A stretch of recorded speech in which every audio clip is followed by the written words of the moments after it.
Hey, what's going on, everybody? I want to welcome you guys into our new show here. We're live at D2 Sports Network Studios. I'm your host, Rick, with my other host, Kevin. How's it going, fellas? What's going on? So this is a new show that we're going to bring in. We've been talking about this for about 2 years. Myself and Kevin have talked about it. Myself and our guests have talked about it. We'll get to our guests who we have here for you guys in a little bit. But yeah, man, basketball season started. We here. But how was your week last week? It's a good week. Christmas break, I had off I work for a school district, so I was off for 10 days. So I kind of got to have that, that mental reset and everything. And then this past week, I was just, working and going out to games. I was finally able to get into the full swing of things, go to a game every single night. And it felt good to be back out there in the gyms. Yeah. Oh, I was watching your tweets go out. I hit the road, man. I went out to Columbus, Ohio. I was out there for about 4 or 5 days. Went out to check on my pops, my family out there. But one thing about road trips, man, you find out how much you love your family on a road trip. I'll tell you that. Between my daughters fighting, 12 and 5. I had my son with me. He had his girlfriend, and then myself with my wife. So it was one of them things, man. You just find out how much you love somebody after a 7.5 hour trip or 8 hour trip. So we made it back, and we still love each other, I guess. We'll see. As the week go, we'll see. But yeah, man. So the basketball season started early on. A lot of early tournaments, basketball, doing a lot of the classics. A lot of teams tend to travel out or play in a showcase game. But we're in conference play now. So, just going to it. What were some of the games that you saw last week, or? Well, like you said, we're jumping into conference play now. Early on in the season, the season's been going on for almost a month now. When you look at in terms of looking at the calendar, but a lot of teams aren't able to get a lot going on before the Christmas break. They may play a couple games here and there. You get practices and scrimmages obviously before that, before Thanksgiving break and stuff like that. And then over the holiday break, some teams participate in those showcases, those tournaments. Some teams don't. So, you might play on a Monday and not play again until a Friday and stuff like that. So now we're finally getting into the meat of things. And this week, like I said, I've seen a game every single night this week pretty much. Tuesday, I took a trip down to the Cape Atlantic League. I don't get to go down there often during the week, but I want to check out Atlantic City. Wayne Nelson's in his second year there, doing a great job. Young team there. They played Lower Cape May. Going into the game, Lower Cape May was 5-1. Atlantic City was 6-1. So it was a big game down there. Atlantic City kind of pulled away in the end. Then later on in the week, I saw Camden and Paul VI. That was a great game. That was a game I saw that you put on. What? I mean, it came down to the last couple of seconds for that game. Came down to the wire. For those who don't know, Camden right now is still a very talented team and not at full strength, but at the same time, there's still a lot of guys on the floor for them who can get the job done. Paul VI, another team that's played them tough over the years, even though, Camden has been a nationally ranked team. Paul VI, for the most part, has been able to hang around with them for the first 3 quarters, kind of thing. Make a game of it. Yep. So they were able to do that this time, and it looked like they might be able to pull it out. And Camden hasn't lost to a South Jersey opponent since 2019. But kind of like how I know in this same studio, you guys filmed the South Jersey Football Frenzy show with Mark Tribble and Coach Mack. And one of Coach Mack's favorite things to say is you got X's and O's and Jimmy's and Joe's. And that's what it came down to. I mean, it was a 38-38 ball game. Camden has the ball with 4 seconds left. They draw up a play. Who do they give it to? Billy Richmond, who's going to be playing at Kentucky next year. And he got the job done. Made a fantastic shot. It looked like he moved the ball to the left, came back, laid it up, rolled it in. Yep. That kid is a special player. Definitely has the athletic ability to make any play on the court. So, absolutely. I mean, who else are you drawing it up for in that situation, right? Exactly. And he has that it ability, and he had 21 of their points. I mean, it's a low-scoring game. You win 40-38. He had 21 of the points, and there was a lot of times throughout the course of that game where he made a play that gave them that spark that they needed. I mean, there was one play, they grab a rebound, they give it to him. He casually brings up the court, and he just drives the lane. It looks like, You just think he's going to casually lay it up or something. He works his way through his zone. Most of the time, you don't see people dribbling through his zone. Yeah. And he rises up and he just throws one down, and it brings the crowd to their feet, and it changes the energy of the game. Yeah. Well, I mean, it seems like that they're getting some of their players. We seen them play yesterday down in Memphis, so they're trying to get back to full strength. One of the games I went to, when I got back, I had to get out of the house, man. It was just too much going on. I had to get a break away from the family. I wasn't supposed to. We were just getting in, but I was like, I'm going to the game. So I went to East Side at Bishop Eustace. Surprisingly, it was a good game. I'm not going to lie. Going into that game, I thought that for sure, I thought that East Side would be able to, run through their stuff and get out with a win. It didn't turn out that way. I'll say the first half, and everybody knows it was a little sloppy. I was a little worried after the first. I'm like, they don't turn it around, it's going to be a little tough. But they came out the second half. They played really well. They were able to get themselves in position to win the game. Coming down the stretch, they had some plays that I'm sure that they wish that they can get back. A couple foul shots, different things like that. And that's probably, I'll say this, early on, not just East Side, but early on in the season, free throw shots, like foul shots, is kind of like, that's been the storyline throughout the first part of the season. I don't know if it's just the kids getting their legs under them, they're playing games, different things like that. I don't know if that's what it is, because there's a couple games you've been to that was the same thing. Well, it's interesting because that in a lot of cases, that's what it seems to be. like you miss free throws down the stretch when you're tired out, you're worn out.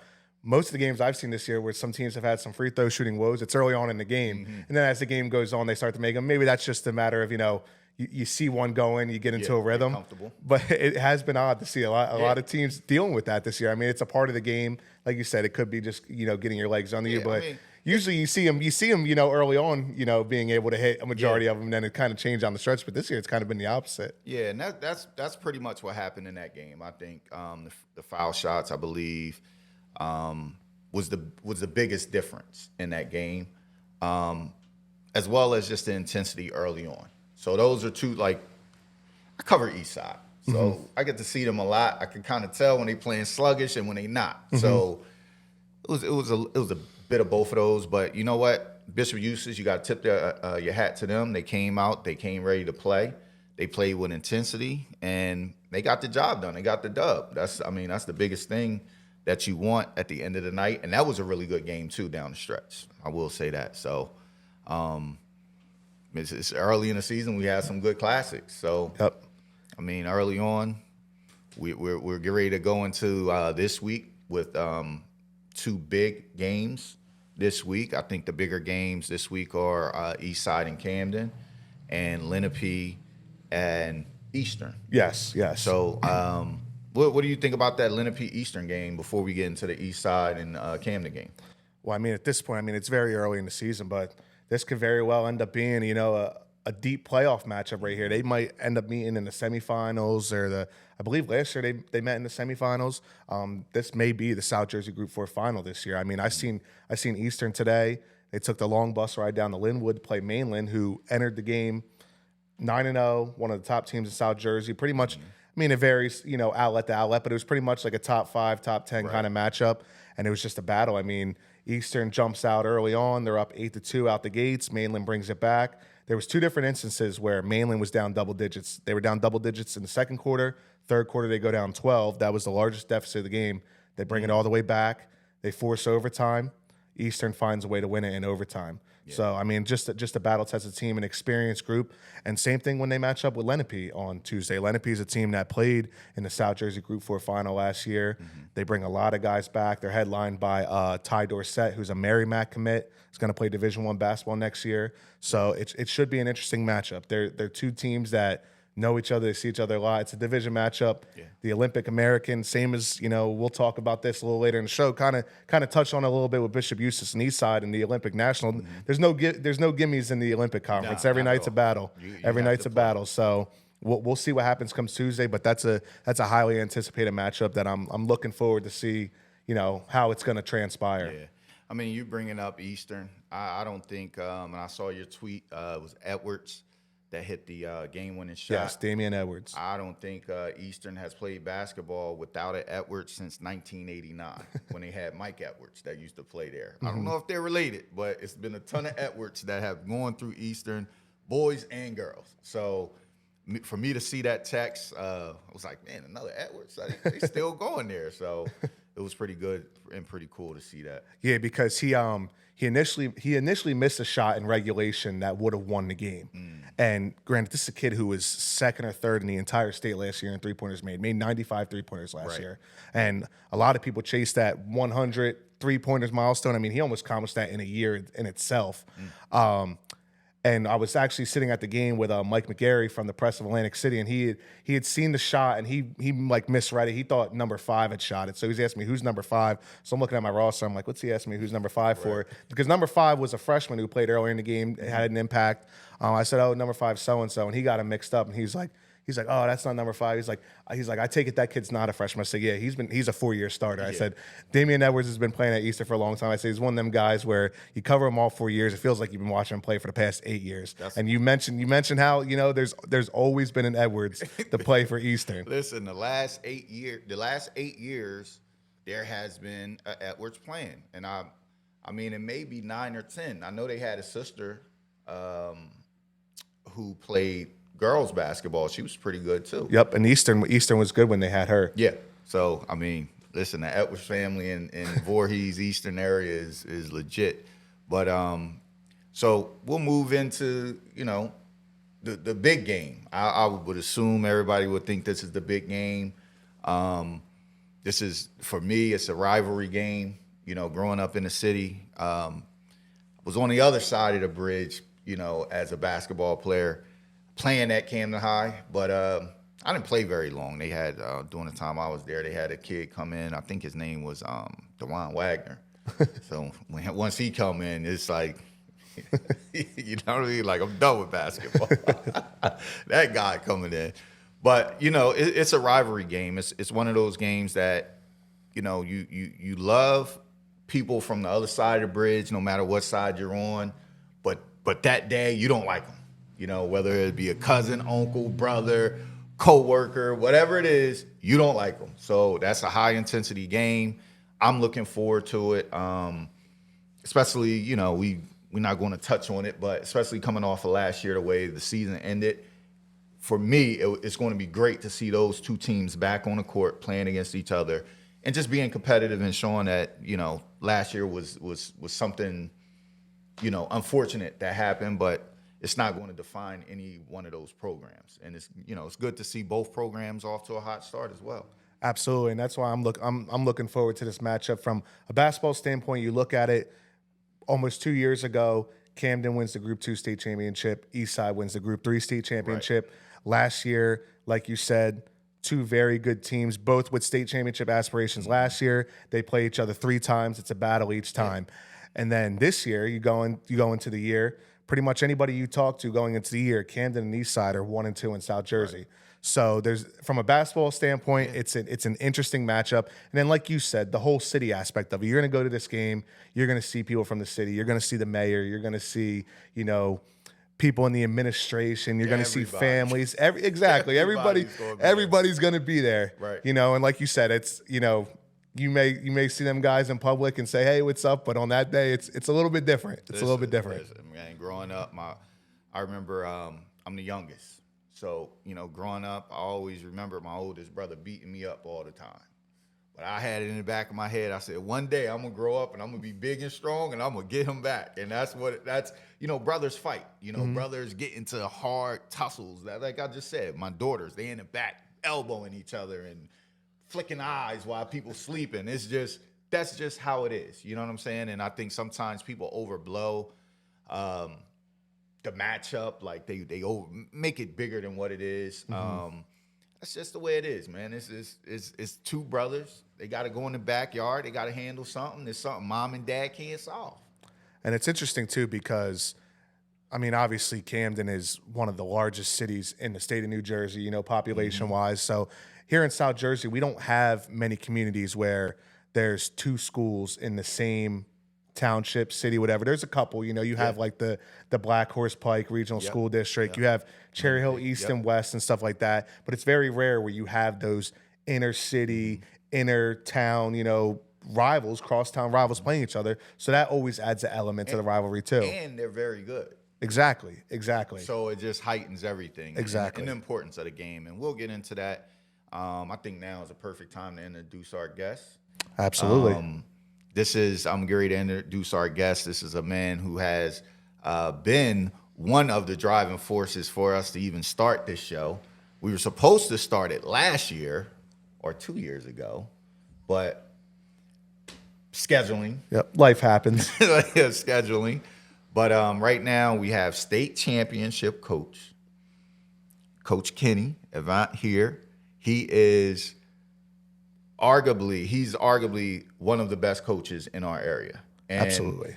The year that he won Coach of the Year, it's very different for other people to see it. But I'm going to say from my standpoint, I was somebody who was there when Eastside was struggling to get wins, and then once he came in, he started turning it around.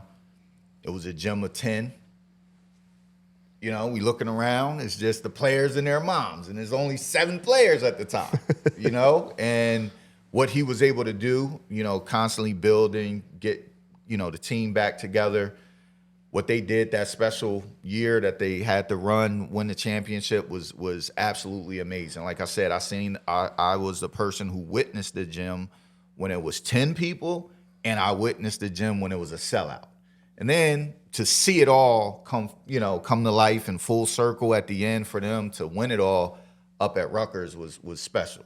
So he's a guy I call when it's basketball things. Coach, how you doing today? I'm doing good, and I thank you guys for having me.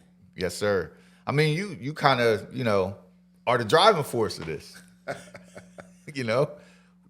Well, I mean, you and I have had many discussions over the last couple of years about the direction that you were going with D2 Sports. Mm-hmm. I've talked to you many times about the direction and the vision I have for my program, mm-hmm. and fortunately for me, that my vision and direction has lined up with your vision and direction, and so here we are today.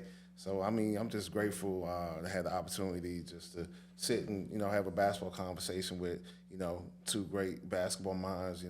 I've known Kevin on the scenes and interviewed me many a times over the last couple of years. He does great work as well for you guys to come together and collaborate.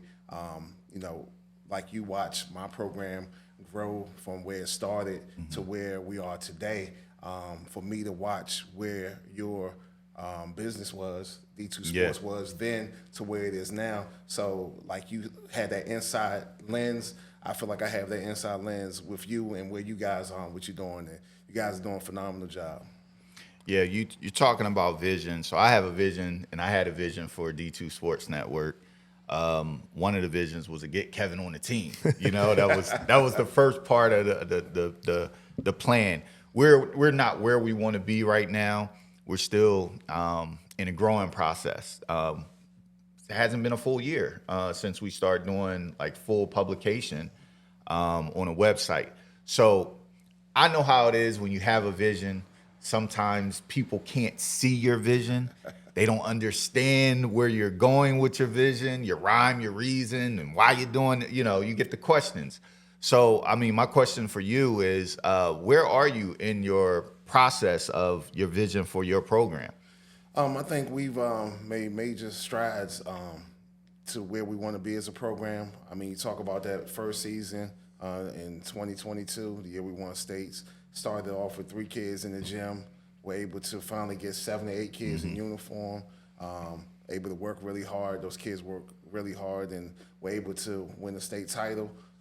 That year, we only had a varsity team.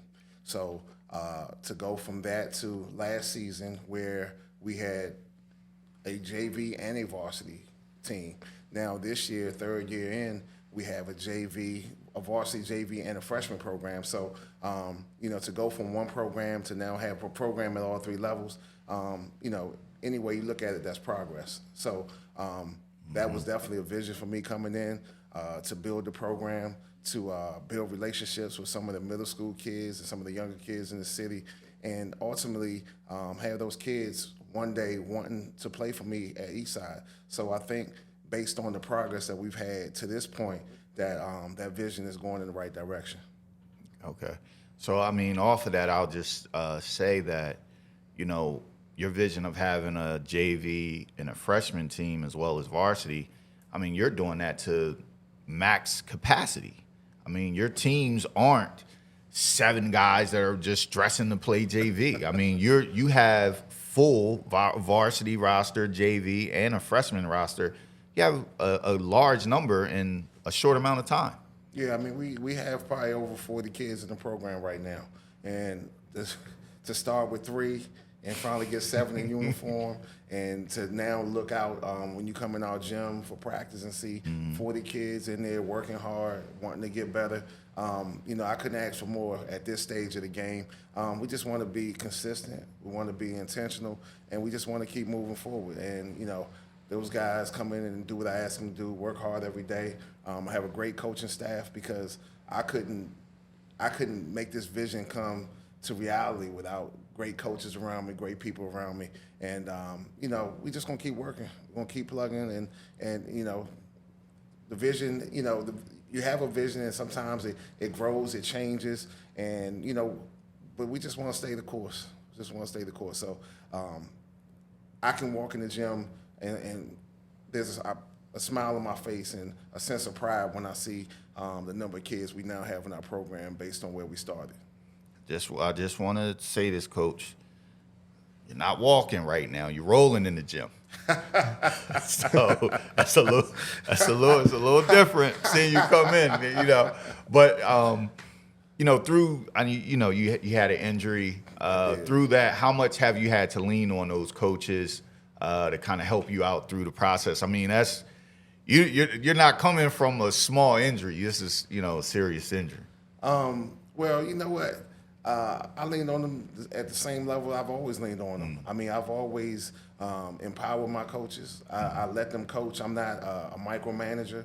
I let them coach at their level. Like, you know, if my JV coach is coaching, I'm not sitting behind him on the bench looking over his shoulder saying, do this, do that. I mean, you know, sometimes I might see something and give them a suggestion for halftime, like, they can't really handle pressure, things like that. But the group of guys that I've had with me, Pete Baco's been with me ever since back when I was coaching at Woodbury. Coach Greg Satchel, he's been with me since him and Robert Davis, and you know, my volunteer assistant Drew Neal, and I got one of my former players, Rondell Lane, who's come back and given back. Those guys are very knowledgeable, and I trust them. And in this game, you have to have trust. Like, I got to trust the people that I have around me.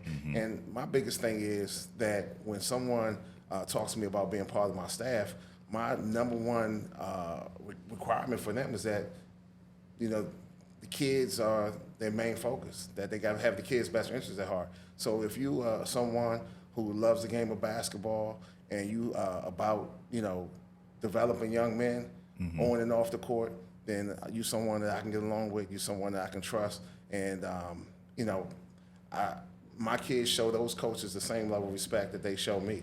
And I tell my players that if any of these coaches say anything to you, I expect you to give them the same respect that you would give me. And they do, because my coaches, you know, they come in, they bring it every day.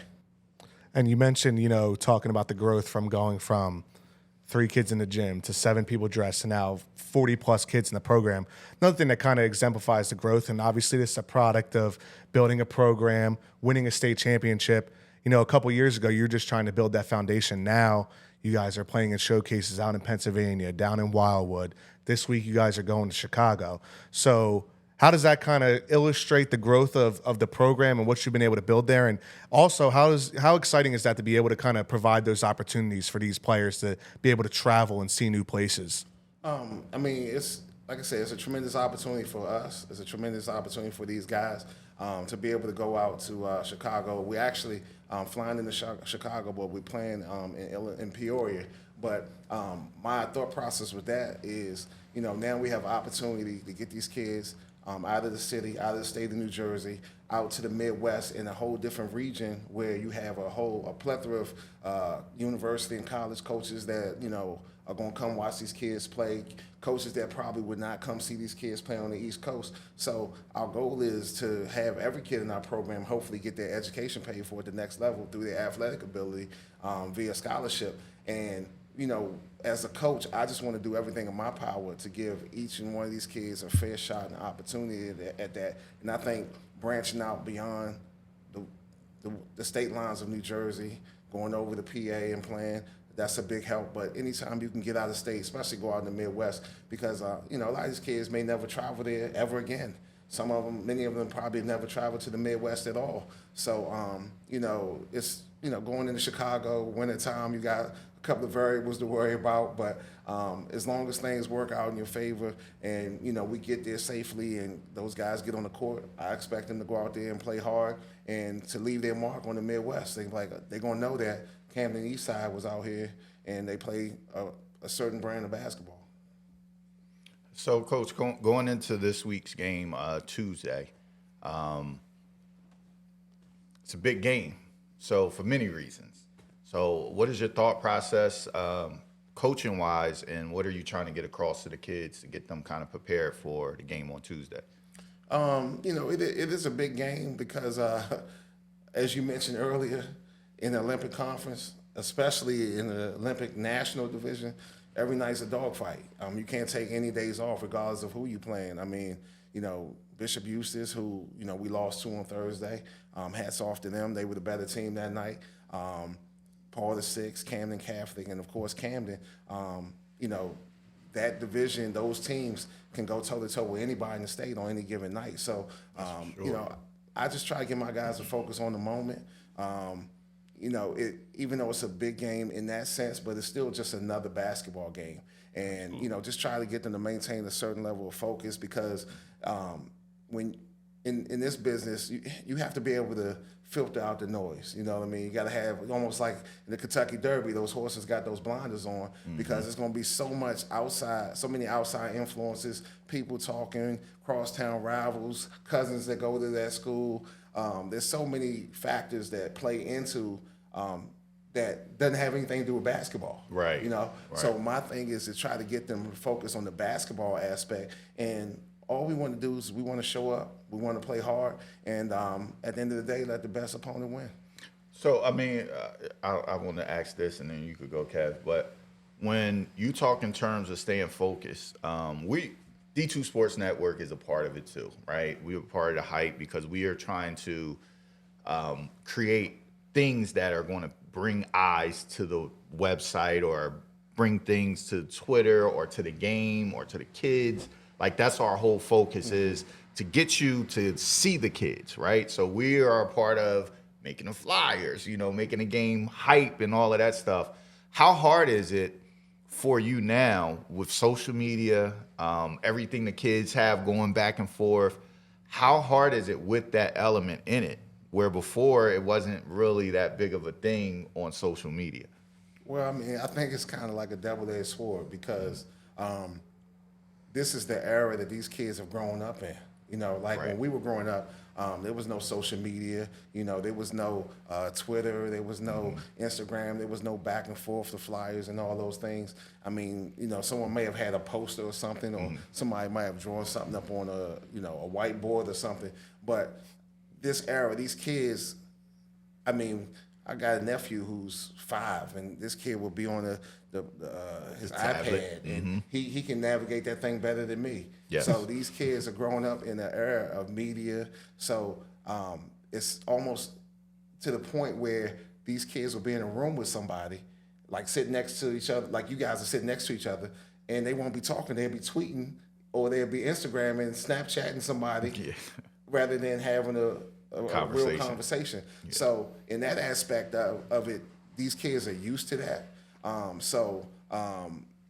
the flip side of it, just try to get them to kind of tune that out a little bit, especially leading into the games, a couple of days before the games, and really just focus on the job at hand. Just try to focus on what you got going on. listen to somebody who might inbox you or go on your page and just try to start some drama and say, oh, well, Camden High gonna beat you or this. Like, you have to drown all that noise out. You have to just stay focused. And, so no matter how much we tell them, like, listen, like I remember last year I told it, like, as a team, we're dark on social media. Yeah. Don't go on social media. Don't tweet. Don't Instagram. Don't Snap. Don't do anything. But yet these kids still do it. Man, that's a tough feat.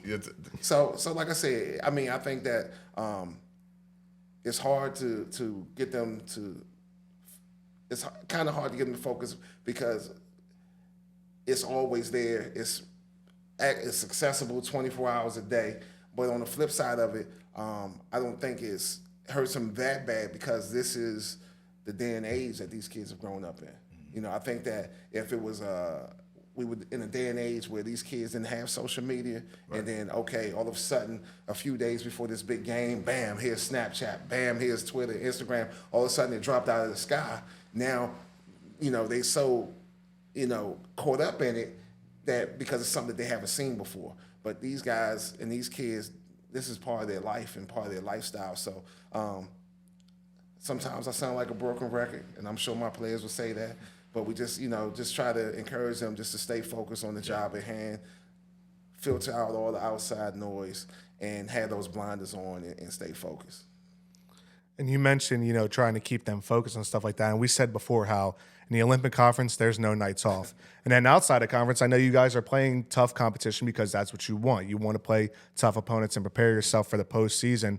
So how are you able to kind of manage that and keep these kids focused? Because it could be overwhelming for a high school kid to, like, we play Camden this week, Lenape this week. It could be very overwhelming, for the mind of a high schooler. So how are you able to manage that and kind of keep them focused?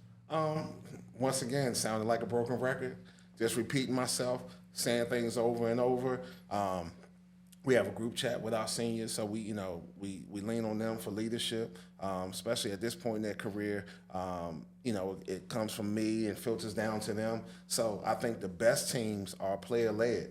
So if you can get your seniors and those guys to take ownership of the team, and then those underclassmen buy into that, I think that you well on your way. Because one of the things I try to get the underclassmen to understand is one day you're going to be sitting in that seat. One day you're going to be a senior, and you're going to want your underclassmen to play hard for you. You're going to want your underclassmen to stay focused and be there for you, because time is one of those things you can't get back. Time is undefeated. So even though we may have a freshman or a sophomore in the program now, one day they're going to be a senior. So I just try to have those type conversations, those real life conversations. And, it seemed like it took forever to get here, but now you get through December, you get through the Christmas tournament, get to the New Year, and you start getting into conference play, and you playing almost 3 nights a week. Every other night you playing, and before you know it, January is going to be over, February is going to be here, and you'll be talking about the playoffs. So, but everywhere I've coached, I've always tried to have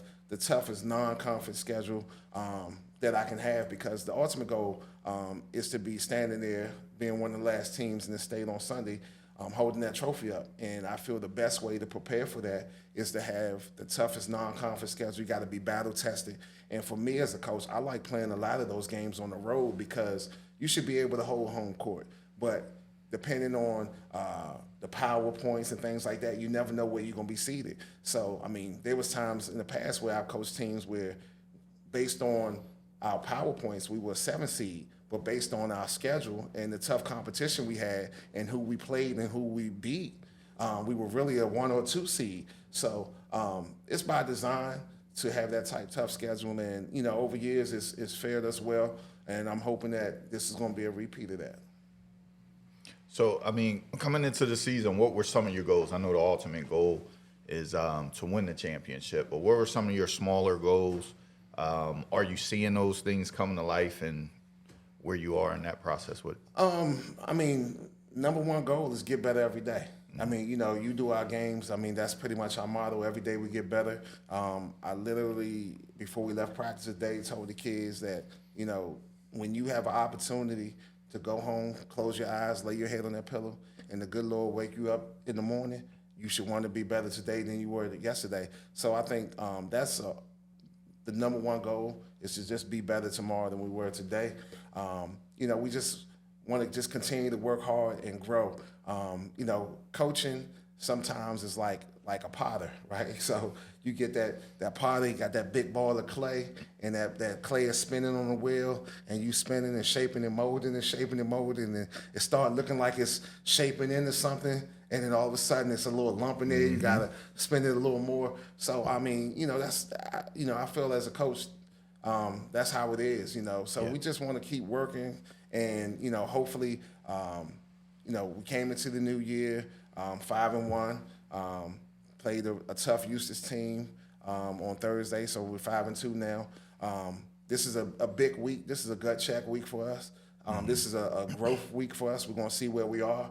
Playing against a very talented Camden High team, playing against a very tough, talented Lenape team, 2 Olympic Conference foes. It's a gauntlet. It's a slugfest. Yeah, I mean, you got to see where you're going to end at the end of the week. But I think that, fortunately for us and anyone who plays in the Olympic Conference, not even thinking about the non-conference games, every team that plays in the Olympic Conference that goes into the playoffs are battle tested because every night is a dogfight. Every night you have to show up and bring your A game. You cannot sleep on anyone. You have great teams. You have great coaches. You have great rivalries, and you just got to be a competitor at the end of the day. So at the end of the day, a lot of times, these games are evenly matched. The talent is evenly matched, but it comes down to executing. It comes down to finishing plays, both on the offensive end, on defensive end. I mean, we can play great defense, right, for 30 seconds, a minute, 2 minutes, but if they throw a shot up and we don't put a body on somebody and box out, then we didn't finish that defensive possession. So we have to finish possessions on the offensive side of the floor, defensive side of the floor, and make plays and just be tough and gritty and be willing to leave it all on the floor. I love the emphasis you put on, playing tough games on the road and being in the Olympic Conference. All those teams are going to be battle tested come to the playoffs. I was talking to someone a couple weeks ago, and they were critiquing my rankings, and they're like, "Oh, I seen so and so, and they didn't look that good. I don't know if they should be there. They played so and so, and it's like they won by 12 on the road." And I think like a lot of times on the high school level, people overlook that. Like we know in the NFL, it's hard to win on the road. College basketball, it's very hard to win on the road. In high school, I think a lot of people just look at it like, okay, this team's more talented, they should win. But it's a challenge when you have to go on the road, go and play in another atmosphere that could be hostile. You might have a 2-hour bus ride, you might have a 20-minute bus ride, and these are high school kids who just dealt with a whole day of school prior to that. So I think a lot of people overlook the challenge of having to go play on the road, and especially playing a good team on the road. That should never be overlooked, right? And I think that's why I said, there's a lot of familiarity at home, right? You got your home crowd, you got the baskets that you shoot on every day. You're familiar with the backdrop. You got your cheerleaders. You got the crowd. That's your 6th man. But then when you go on the road, your cheerleaders may travel with you. Your fans, some may travel, but the same advantages that you just had in your home gym, that team that you now play have those same advantages. And now you have to factor in, like you said, travel, in class all day. What did they eat for lunch? Yeah, that's a big one. It's so many factors. Times where we try to make sure these kids get a good meal and things like that. It could never be overlooked playing on the road. But for me, when I was a player, I loved playing games on the road. I knew what the environment was going to be at home, but on the road, it was just something about going into somebody else's house and having all of that. The hecklers and having people doubting you and being able to, and I think also on the road, you can actually focus a little more because you don't have all the distractions of people that's there every day, your classmates and things like that. You can get on that bus, you take that ride, you can put your headphones on, you can focus while you're on, traveling there. When you get there, you're in the locker room and it's just that group. It's just us. It's just this basketball family. We all we got. Yeah. You know what I'm saying? So I think that there's always lessons in so many aspects of the game of basketball. But for me, going on the road. I think that's what builds character in teams. That's what helps teams grow stronger and grow together because, like I said, you should be able to win at home. On the road is where you develop that character, you develop that grit, and, just hopefully, and I told my guys, I said, you guys got to develop a mentality that you just refuse to lose. Yep, that's for sure. So, Coach, I want to thank you for coming in. We're about to wind down, have a couple things. I didn't write this one on the board. I want to keep this one in here. So I'm going to ask you a couple questions, Coach, just rapid fire, and you can answer any way you want. But as a coach, these are from coaches' perspectives. Who is a player that you played against this year that has kind of surprised you or you saw as being a good player that you faced so far this year? I know it's a short season. We went over the Christmas break. We played over at Widener against a team, Parkland. At the time we played them, I think they were 7-1. They were ranked number 1 in their region. They had a point guard named Nick Corville, signed to go to Davidson and play next year. Okay. Kid could flat out play. He could score at all 3 levels. He was a little bigger in person than he looked on film. But just watching him play and just seeing his basketball IQ, even like something that I haven't even seen a lot of guards do when he saw that we had a smaller play on him. He went down in the post and was like, give me the ball. And I just looked at my coaches on the bench and said, yo, this kid can play. That you're going to hear that name, Nick Corville, going to Davidson next year. I think he's averaging like 27 points a game, can flat out play. So right now, of all the teams that we've played to this point, that's the kid that sticks out in my mind right now. Yeah, I just wanted to get that from a coach's perspective because it's always one kid that you look out there, you may be like, man, if I had that kid. You know what I mean? Yeah. It's like, or you may look to the side to the other coaches like, man, this guy is killing us. I know I had that in football a lot. Well, I was going to say, I remember my experience as a player. I remember when I played basketball, our bread and butter was we always had this certain press that we ran right out of the gate. Well, we were playing this one team. We're watching them warm up. Kids just hitting threes from deep. Like I'm talking, he's warming up, just shooting from like half court. Coach pulls us in the huddle. He's like, hold up. We're going 3-2. He said, ditch the press. We're not running that right now. And it worked. It was a close game for like the first 3 quarters, and then we pulled away towards the end. But it was that kind of situation where there was a guy who, and obviously there was free to watch film on him prior to that and stuff like that, but it was a situation where you just seen the kid warming up, and you're like, we're changing the game plan right now. Yeah, we had that in football. It was on a youth level, coaching against PYAA. So we had to change it up. They had a kid named Deuce Chestnut, wind up going to Syracuse. They had Kyle McCord, wind up going to Ohio State, now Syracuse. Had Xavier Coleman. They had all these guys. So it's like, hold on, you breathe in. Listen, wind out. You try to stagger the field or you try to do little things to help you win. So it's always fun when you see that. But, Coach, big week this week. Good luck. Thank you. I appreciate it.